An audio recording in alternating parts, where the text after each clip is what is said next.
여러분, 국민연금을 많이 받으면 건보료 폭탄을 맞는다.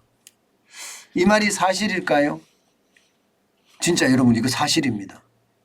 자, 여러분 이거 한번 보세요. 이거 한번 보세요. 국민연금을요. 예. 국민연금을 제가 잠시만 고치고 넘어갈게요. 이게 단어가 틀려서 오해를 살 수 있는 큰 거라서 고치고 넘어가겠습니다. 예. 국민연금을 말입니다. 잠시만요. 제가 다시 한번 고치고 넘어갈게요. 이게 제가 이게 착각을 하면 안 되는데 착각을 한 경우가 많아서. 국민연금을 월 177만 원을 받잖아요.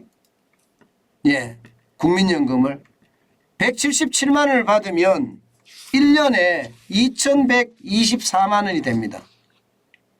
2,124만 원이 되면 내가 아들이나 딸한테 피부양자 자격으로 건강보험에 들고 있었는데 이게 연소득이 2천만 원이 넘어 월소득이 177만 원이 넘으면 탈락됩니다. 그러면 지역가입자로 전환됩니다. 지역가입자로 전환되면요. 건강보험료 내야 됩니다. 건강보험료. 아마 국민연금을 가지고 실제 월 167만 원을 넘게 받는 사람 2,689명은 그동안 건강보험 피부양자 자격을 잃게 됩니다. 언제부터요? 이달부터 시행이 됐습니다. 이달부터. 국민연금뿐만 아닙니다. 공무원연금 받잖아요. 177만 원이 넘잖아요. 그러면 이것도 탈락됩니다. 예, 이것도 탈락되고 예, 지역 건강보험료 지역의료를 가입을 해야 됩니다. 지역가입자로 전환됩니다. 공무원연금은 10만 5,516명입니다. 군인연금도 마찬가지입니다. 군인연금이 예, 1만 1,055명이 되고요. 사학연금은 1931명입니다. 그리고 별정 우체국 연금은 707명입니다. 그렇게 되면 공적연금 받는 사람들 13만 898명이 지역가입자로 전환됩니다.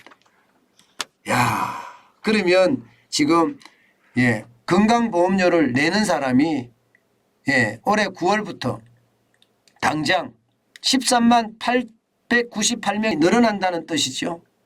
예. 그렇게 되면 여러분 진짜 충격이 될 수밖에 없어요. 왜냐고요? 여러분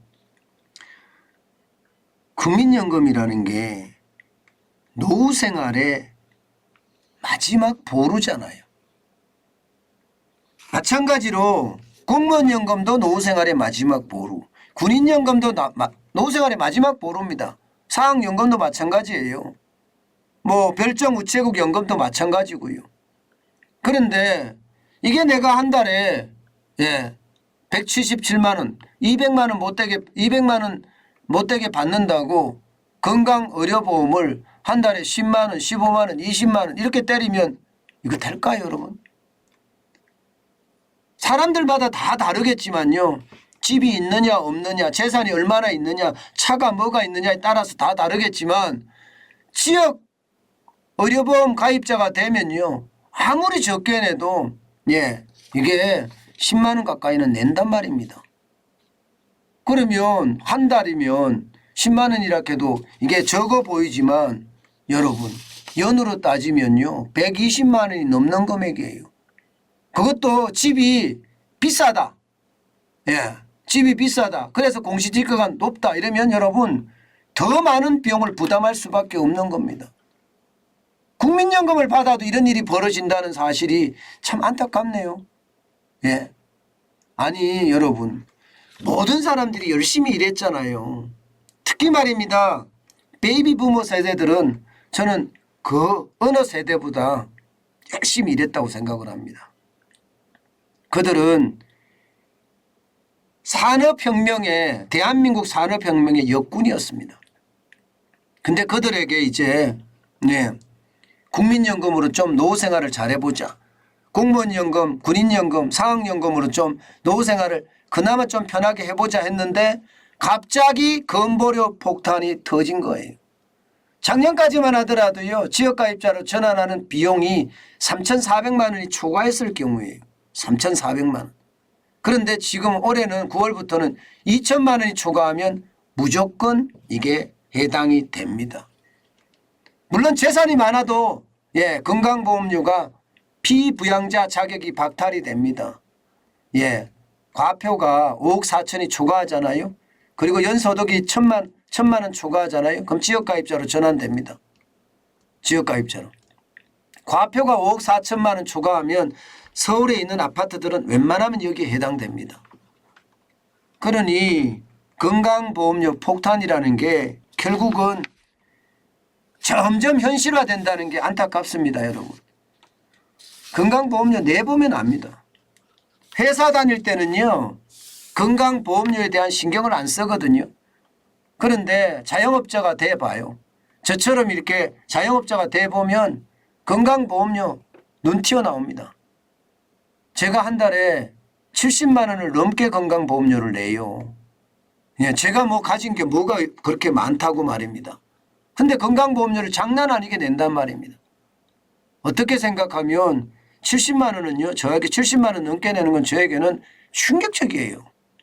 버티지 못하는 수준이에요. 그런데도 불구하고 이게 뭐 정부 문재인 정부가 이게 건강보험료 굉장히 많이 올렸잖아요. 폭탄처럼 올렸습니다. 그래서 지금 폭탄이 막 맞고 있는 겁니다. 윤석열 정부가 좀 수정을 할 것 같긴 했으나 아직까지 뭐 건강보험료와 관련된 보건복지부 장관도 없잖아요. 지금 문재인 정부 출범한 지가 벌써 100일이 훨씬 넘었는데 장관도 없습니다. 그러니 멋대로 이루어지는 거예요. 멋대로. 지금 교육부총리도 없죠. 교육이 100년 대계라고 이야기하면서 교육부총리도 없습니다. 참 나라가 진짜 나라가 어떻게 돌아가는 건지 답답합니다. 윤석열 대통령도 진짜 열심히 하려고 할 텐데 이게 뭐 상황이 안 도와주니 본인도 굉장히 안타까움 있을 것 같습니다. 저는 그 무엇보다도 말입니다. 국민들에게 폭탄이라는 말이 나오잖아요. 이런 거는 수정을 해야 돼요. 그래야지 국민들이 조금 편안하게 살지 않을까요? 저는 그런 생각 진짜 많이 해봅니다. 사람이 먼저다 사람이 먼저다 그렇게 외쳤던 문재인 정부는 사람이 먼저다가 아니라 권력이 먼저다였습니다. 윤석열 정부는 그 어느 때보다 민간이 우선이다 이렇게 이야기하고 있는데 저는 진짜 그렇게 됐으면 좋겠어요. 그러면 국민들이 조금 편안하게 살지 않겠습니까?